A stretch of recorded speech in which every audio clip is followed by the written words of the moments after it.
our lives forever. Diba? As human beings, we need to hear these words.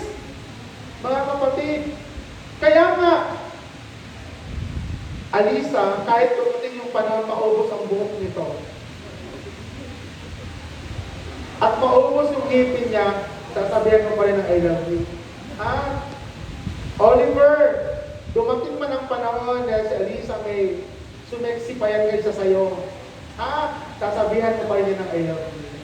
Nakuha mo? Doon po sa amin sa Bukidnon, when one says I love you, the answer, the reply is not I love you too, but I love you more. Why? Sabi ko sa inyo, naglakad na ako ng 5 hours to reach sitio I love you. And sa taas po nung ito yung I love you. Sa taas nun, nandun yung sitio I love you more. Totoo to, hindi to exaggeration. Totoo to.